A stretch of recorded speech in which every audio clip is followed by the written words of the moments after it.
Happy Thanksgiving, you guys. We're here for our weekly romance, oracle, and tarot reading. Hope everybody's doing well. Hope everybody had some family healing today.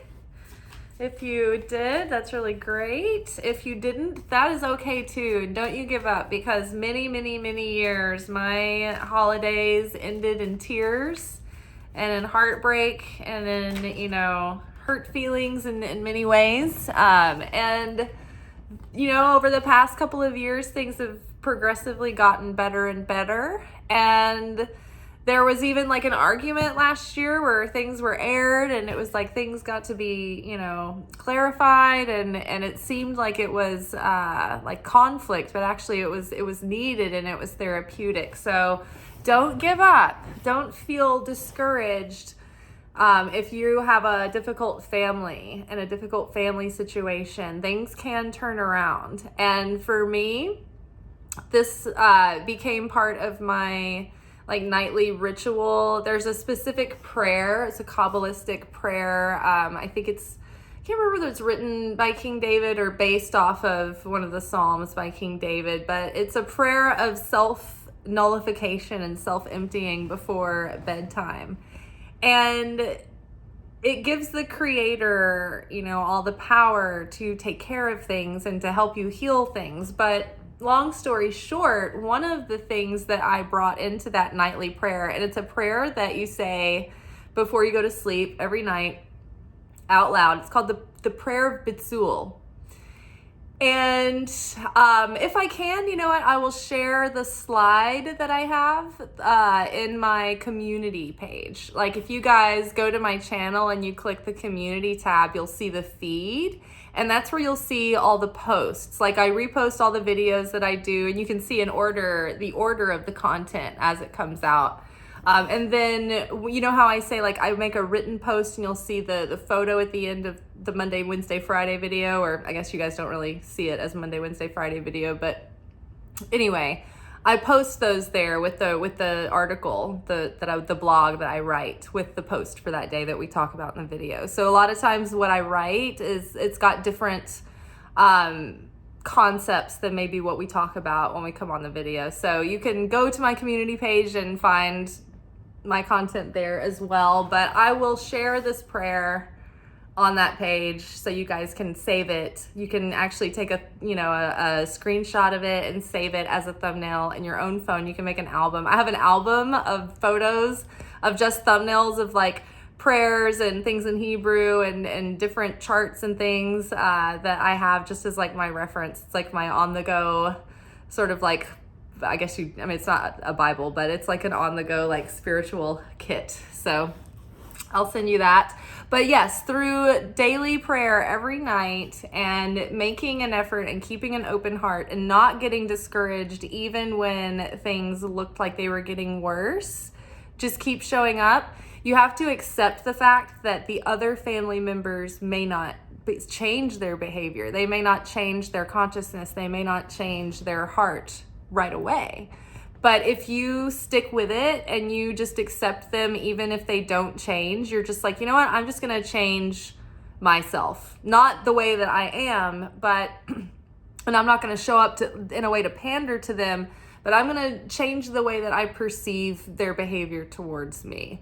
I'm not going to take it personally. I'm not going to let that affect the way I feel about myself. I just understand that comes from their own psychology, their own heart, their own soul, their own understanding. And we have maybe different perspectives on things, and that's fine. And they have to go through their own awakening, and they have their own characteristics and things, and I have mine. And not everybody has, not everybody's exactly the same. We're all different. And so we all have to learn to accept one another, and no one's perfect. And not everybody in every family has 100% the personality that you adore, right? In fact, we're usually put in families with people that we will rub up against each other's edges in some way.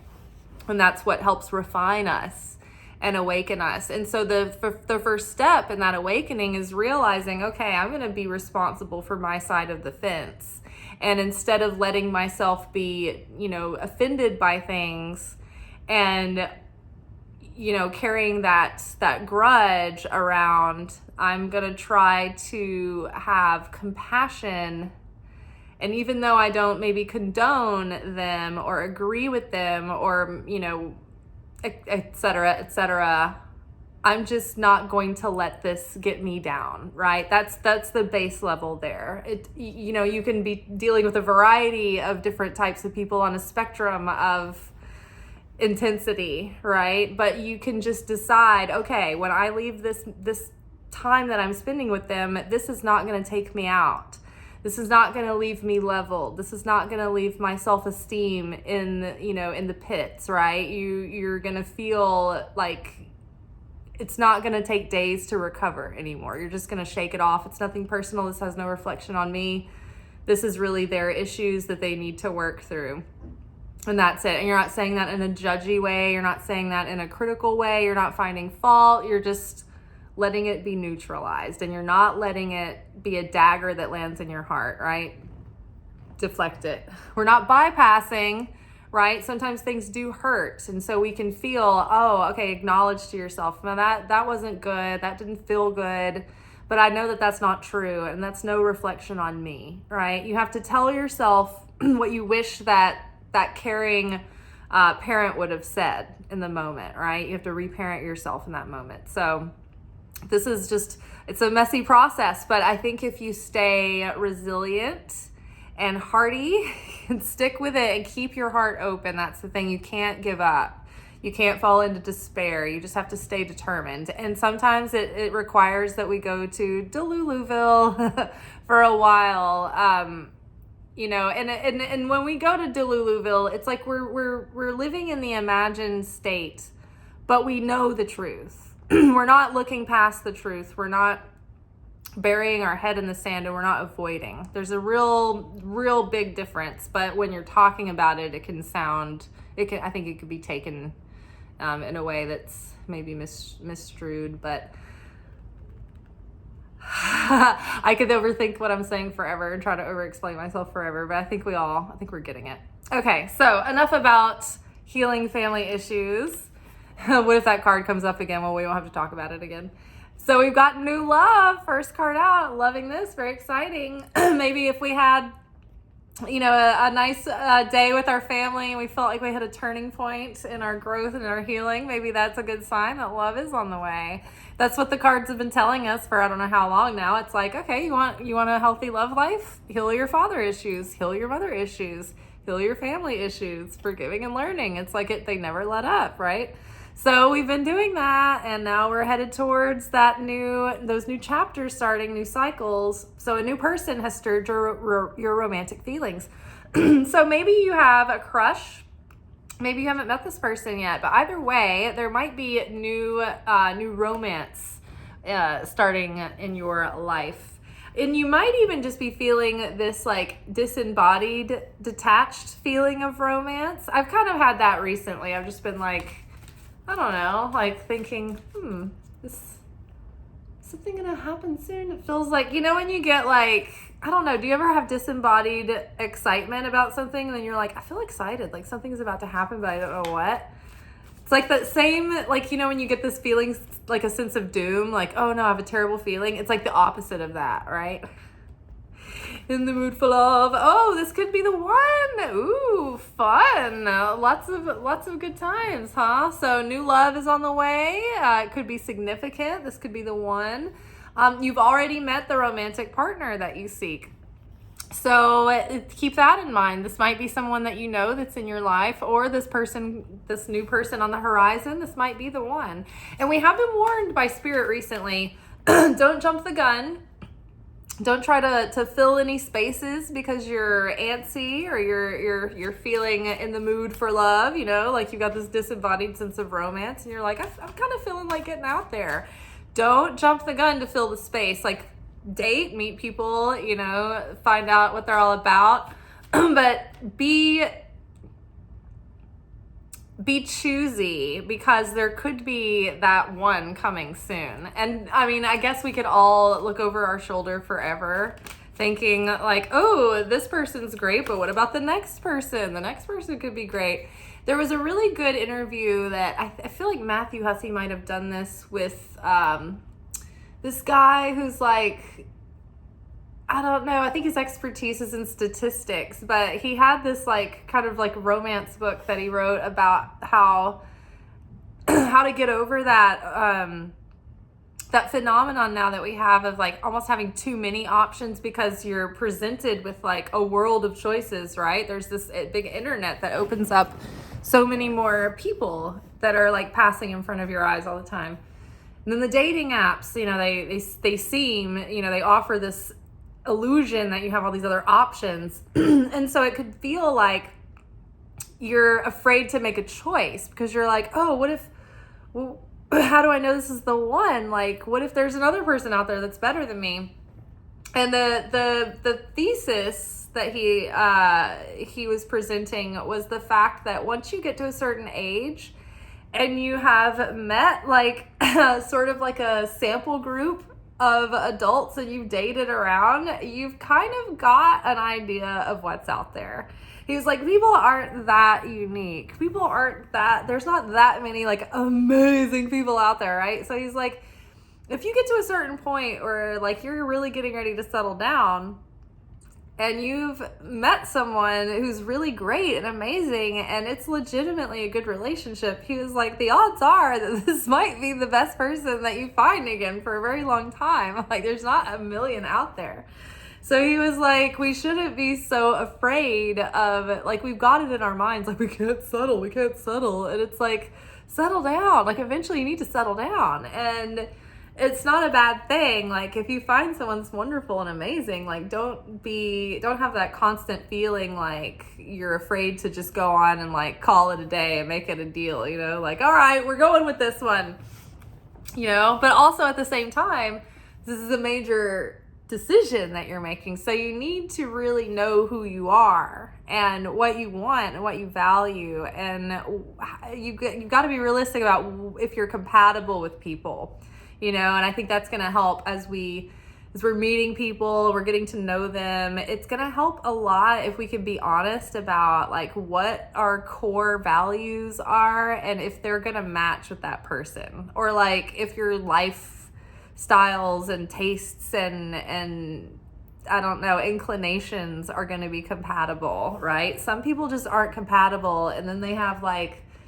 a really bad relationship and they don't know what they did wrong. They're like, where did I go wrong? It's like, you're just not compatible with this person. You just never were.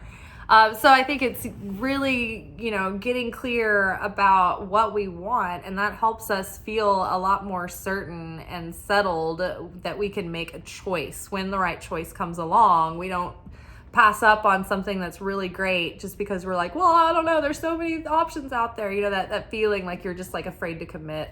Wedding, this situation involves marriage. So this card comes up a lot, and it's pretty vague. I mean, it can mean a lot of things. Like, it can mean that you're preparing for a stage in your life where you're ready for marriage.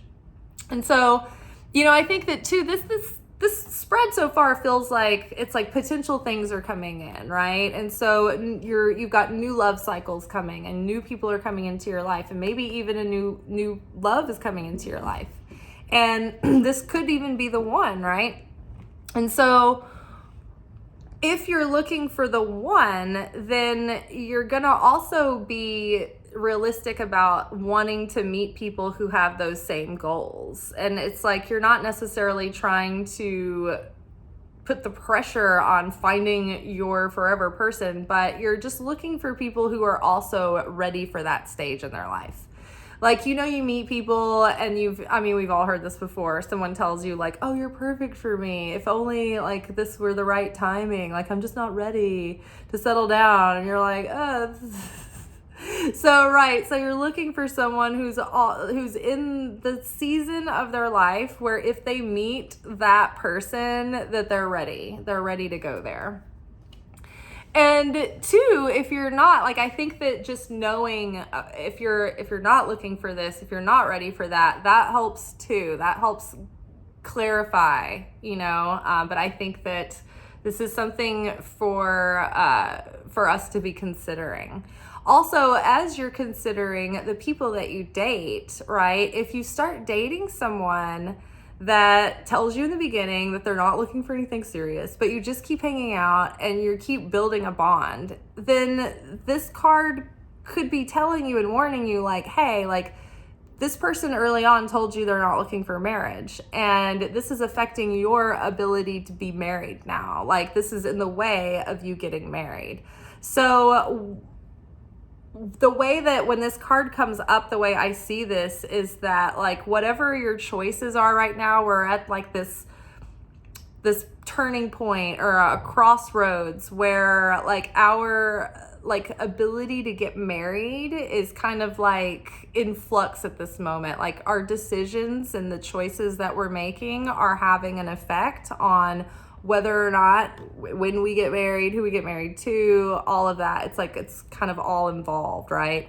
And so I feel like the more that we develop ourselves and the more that we lean into our own healing, I think that this not only accelerates our process so that we can meet with our soulmate sooner, but I think it also sets us up to have a healthy relationship once we get there. Because even if we meet the perfect right person, if we haven't done the healing on ourselves or built relationship skills, we're not going to be able to handle a marriage, right? This is like the Olympics of relationships. It's like you get in there and you're happy and you're excited for a long time, and then after several years you're gonna hit problems. You're not gonna be as excited about this person anymore, and that's when you have to like decide like, okay, this is where we're gonna like get over the hump, and we're just gonna do this, and we're gonna make it, and we're gonna put effort in, right?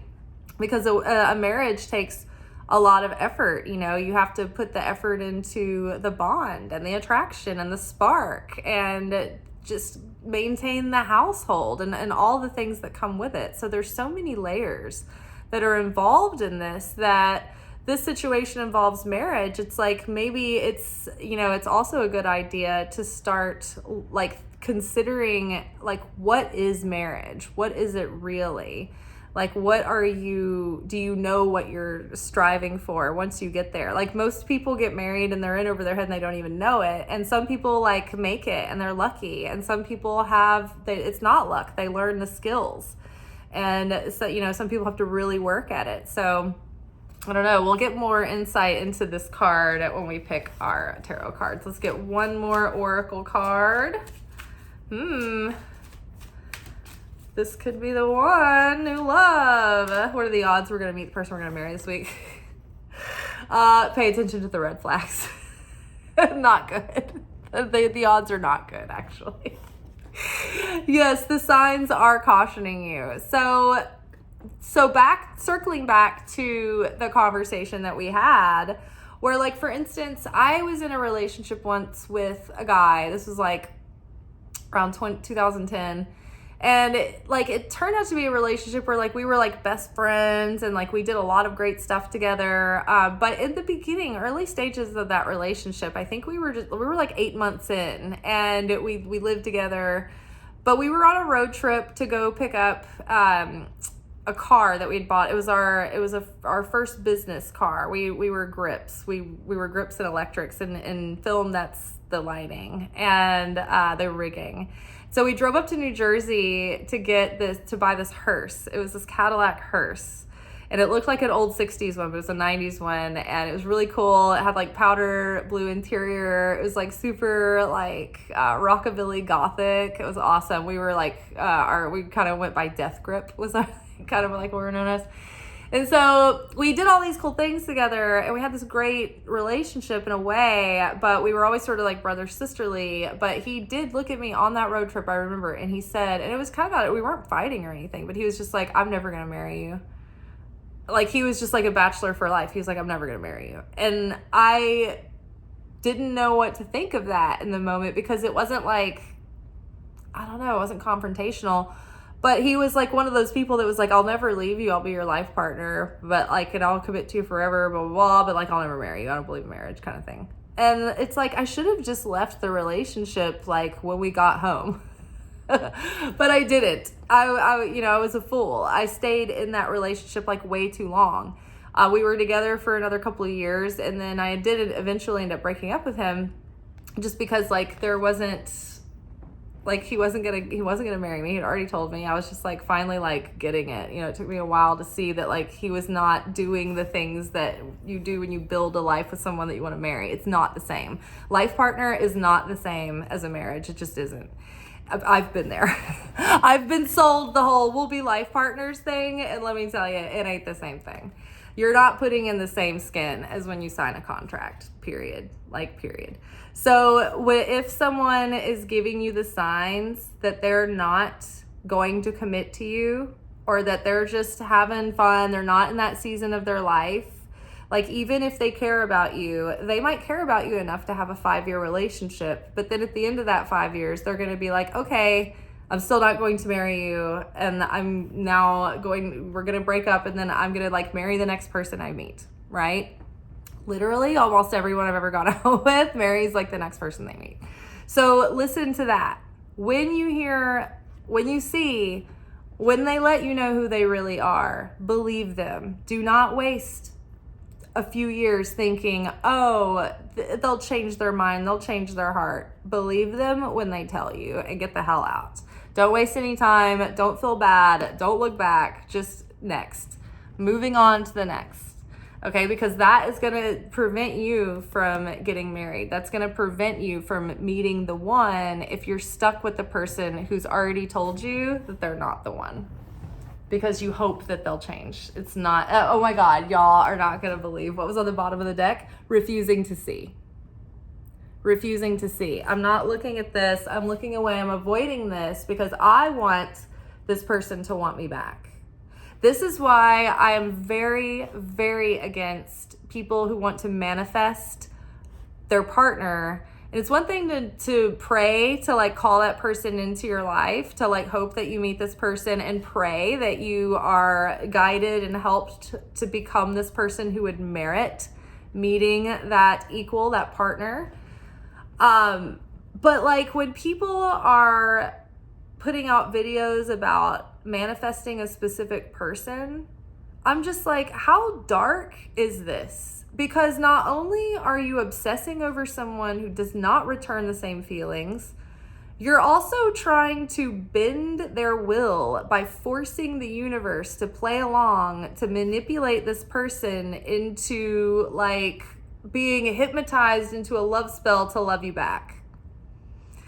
And you're like constantly ruminating on this and imagining it and like living in this dream world, hoping that one day they'll just suddenly decide, like, I don't know, in a daze that you're the only person that will make them fulfilled and satisfied. It's just like, no, if this person is not interested, then let them go. And like another person that's meant for you will come. But like trying to manifest a specific person who's not like returning, is not like reciprocating, it's just lunacy to me. And it's unethical. It's dark magic, and it's not respecting someone's free will. So don't refuse to see. Someone's giving you the red flags, don't stick around. Just pay attention, and don't squander your years and your days and your months. Okay, new love. What do we got here? Shine. I love this. The Sun card. I love it. So the Sun card is further along in the major arcana. We've done a lot of the heavy lifting by the time we're getting to the Sun card. In fact, the worst is behind us by the time we get to the Sun card. We've had the Devil card. We've had the Tower card. We've had it all. We've had the Hanged Man. We've had to face it all. We've had the Strength card. We've had everything. And so now we finally get to the Sun, and it's like, oh my gosh, the rebirth, the illumination, the joy, the vitality is coming back after all of the trials and the tribulations, right? You're just like, oh my gosh, the Sun has been reborn, right? The return of the Christ, the awakening, the rebirth within. It's like, I'm a new person. I'm a new individual. I see everything so clearly now. And so now it's like new cycles are starting. And whenever the sun card comes up, it's like blessing, abundance, vitality. It's the card that means like yes, capital YES, if you're looking for like a confirmation or clarity. So new love is coming, new cycles are starting. So this is really good. I would say let yourself shine, like let your energy, you know, be open and engaged with people when you go out, you know, if where a conversation starter, like when people come up and want to talk to you, like be open with them, you know, start to receive people. You know, answer people's messages. If you get a message that you notice and you're like, I don't know what to say, just like say something, you know, just be kind, but like don't push the universe away by blocking it out. Engage, open, shine. See how like open-hearted this character is? It's like she's unencumbered, and it's like, it looks like her heart chakra is shining, but that's actually her solar plexus. So that is also, I think yellow is associated with the solar plexus, which is all about confidence and willpower and actually being in tune with that inner knowing. So new cycles, new fun things, new love is coming. Don't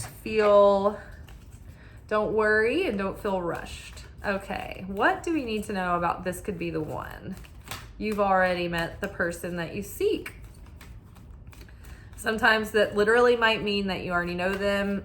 It could mean a past life is coming back around. So that, I think we touched on past life person last week, and it's funny because then I was watching a Kabbalah class, and the Kabbalah teacher started talking about past lives randomly.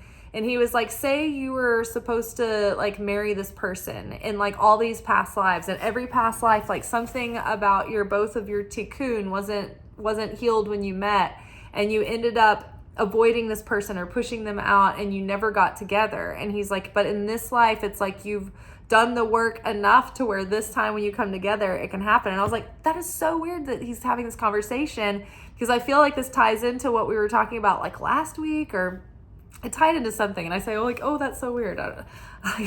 Well, magic and spirit communicating, it's like the synchronicities, you're always like, oh, that's so crazy, but it's like, it's actually very commonplace. I don't know why we think it's so weird.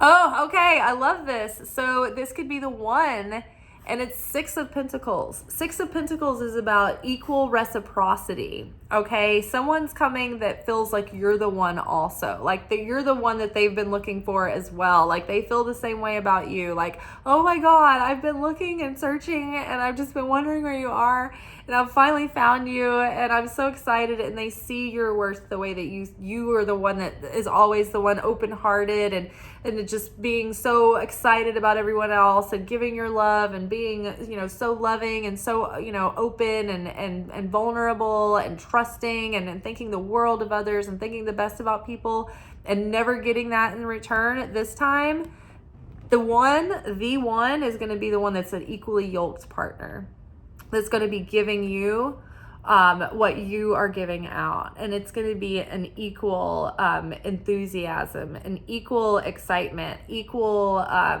values, right? Equal amount of growth. You might not be exactly the same in your strengths and weaknesses, but you'll be able to support one another. Like where you're strong, maybe the other one will be weak, and you can help with them with those things. And then where you have weaknesses, that other person is gonna play on those and help you become stronger. Just as like they'll play on your weaknesses and, you know, show you your triggers. You know, it's even the perfect relationship is not gonna be perfect. It's gonna be a little bit provocative, because that's what it takes to grow the soul. But it's going to be more of an 80-20, where you're 80% of the time supportive, and it's always supportive, but it's going to be like harmonious and joyous and warm and, you know, positive. And every now and then there's going to be conflict and you know, a little bit of friction, but it's in the end it's good for both of you, kind of thing. You know, I think we all know the difference. It's just that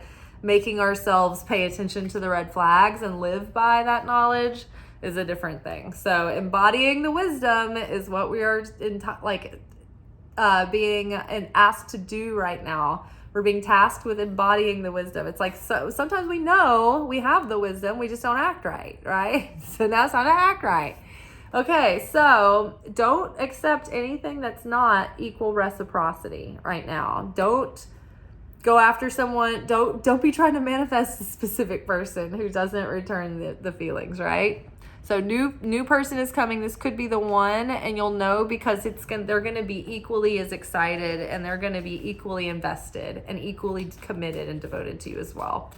Okay, so this situation involves marriage. What's up with that? What is up with that? Okay, so confronting fears and success and growth. So we have the Moon card, which has to do with, like, maybe you have fears of marriage, right? Maybe the situation that has prevented you from getting together with this person up until now is that both of you you've had fears about like that level of commitment. And so on a subconscious level, you've had inner conflicting desires. But now I think we're seeing those inner conflicting desires and seeing that it's kept us standing outside of our real dream, and that it's kept us in a smaller version of it. And the fear of being entrapped is actually the entrapment itself. So we're seeing that the fear is the thing that is stifling and claustrophobic and is keeping us feeling trapped in. It's the fear itself. The fear is what makes something own us, right? If something doesn't really have that much of an effect on us, then it can't own us. It has no power over us, right? And so if you're not afraid of commitment, then you have no issues with marriage. And so you're like, yeah, let's make it, but people who have like unconscious fears of feeling like painted into a corner, they're gonna come up with like very coercive ways to avoid it and not even realize it, even unto themselves. They don't even see it, right? So maybe you're finally confronting your fear of this like kind of level of long-term permanent commitment, essentially, is the goal. And so now maybe having confronted those fears about marriage, it's like preparing the way for it to actually come into fruition. And with that too, I think we're seeing like the subconscious as well, and the unconscious, because the moon, it illuminates what has been unconscious to us or out of our awareness. So your subconscious issues that you may or may not have been aware of are coming up to be confronted. And then success and growth. So this is 8 of Wands. This card came up earlier in the week. Movement, activity. I think it was, yesterday it came up during our alchemy message for the week. So this healing that we are doing and confronting our fears and really facing it and getting real with it, and then like determining not to settle for what the fear is leaving us with, but overcoming those fears. And I think because of that, because of this inner healing, things are starting to move, right? Things are going to start moving really quickly. 8 of Wands is about lots of movement, positive busyness, lots of action and activity going on, opportunity, communication, travel. So think about like fast communication back and forth. What does that sound like? Texting a new person, messaging, like getting to know somebody new. So yeah, I think that now that we've done the major part and seen, okay, this is what's been preventing me from serious commitments, is that I've had an unconscious fear of marriage that I wasn't fully aware of. But I'm confronting that now. And what is it that I'm really afraid of? What's the worst that can happen? And so then we confront that and we make peace with that fear, and then things can move forward quickly from there. And so from there, when we unblock, we start to become very magnetic, right? And so then we can be attractive to anyone. And so especially those old patterns, like maybe we used to attract certain codependent familiar patterns that would come back. Maybe you attracted certain types with certain dysfunctions and pitfalls. And so those types might come back around. The universe might test you to see like, okay, so we've got Now that you've claimed that you've grown and you've healed, we've got to test the waters to see if you've actually grown or healed. So we might send you a decoy, like like a phony baloney, and you're gonna have to pick out, like, they're gonna have these red flags, and we're gonna try to make it as easy as we can for you. But we've got to test you to see if you're gonna settle. If you're gonna settle, or you're gonna stand your ground, you're gonna say no. The right thing will be coming along shortly. It's already done deal, all right? But don't go along with anything that's not right for you. And I think that, let's see, let's get more insight. Ooh, just breathe. So give it a rest. Four of Swords. We're healing. We are taking time out. We're meditating. We're tuning inward for that divine guidance. So don't rush out with the reactivity being the thing that makes you go rush out and meet people. Go out into life and do things because you're excited to go out and do things in life. But don't feel like you need to go out and get a snack, if you know what I mean. Give it a rest, chill. What is coming, what is right will be along shortly. So don't try to rush to fill that space, because you're going to get somebody that's like riddled with red flags, right? And you might end up with the decoy that came first. So as you're meeting people, take it slow. Give it time to get to know them and who they are, get to know their character, and get to know what their values are and what they're looking for, in life and from romance. You don't have to ask, like, what are your intentions for me? You just be like, hey, what is it that you want to find, right? Like, what are you looking for in your romantic life right now? Some people might say, like, oh, I'm just like looking to meet people and have fun. And some people are like really upfront about it. And many times we're like, oh, I'm looking to meet people and have fun too. But really we're like, yeah, I'm looking to have fun with someone like for the rest of my life. And you're like pretending to be like, oh yeah, I'm just like cool and like casual. But really you're like, no, I'm actually not looking to just fool around and meet people and have fun and be on like, romantic vacation.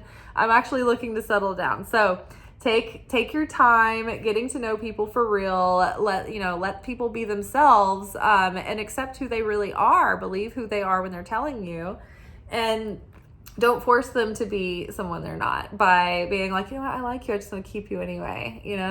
No, we're moving forward from people that aren't a match.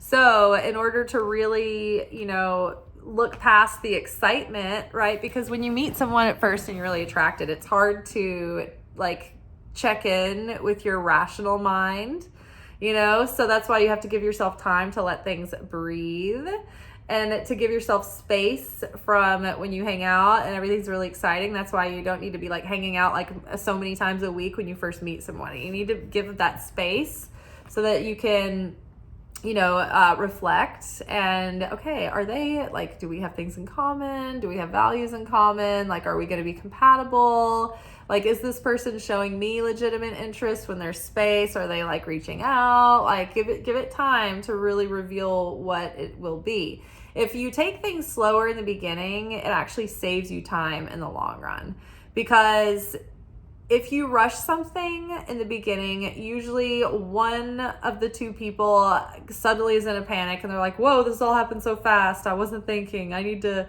take a step back. Or you end up in a committed relationship with someone who actually turns out to be not such a great person. And they were banking on you getting into a committed relationship, because they're like, wow, once I've locked them in, they're settled, they're not going to just run off and like, throw their whole life, inside out. And so now I can start being a dick, or an asshole, or I can start being the narcissist that I really am. That's why we have to like pay attention to the red flags. But sometimes they don't show those red flags for a while. Sometimes they can be on their best behavior for like months. So that's why it's good to take your time in the beginning and, keep yourself somewhat emotionally sober to really get a good read on this person. All right, you all, that is all for tonight. Tomorrow, we will be back for our weekend reflection message. And we do have a lunation. I think we have a new moon in Sagittarius on Saturday. So I'll do my best to record that workshop tomorrow. so that I don't have to record it on my work day and so that it's already up for you guys. Because sometimes, I don't know why, but my full moon and new moon workshops always take like so long to upload, even if they're like the same length as like another video. It's just like, I don't know why. It just, sometimes it takes like 12 hours, like crazy. It's just the luck of it, I guess. Ciao. Thank you for watching. If you enjoyed this video and you got something out of it, then please give it a like. Subscribe to the channel. Turn on notifications to be notified of when I drop content. Like the videos, comment, share them. Anything that you do helps these messages get out to other people who need them. So you watching a video and taking an action on it actually makes a positive difference in someone else's life.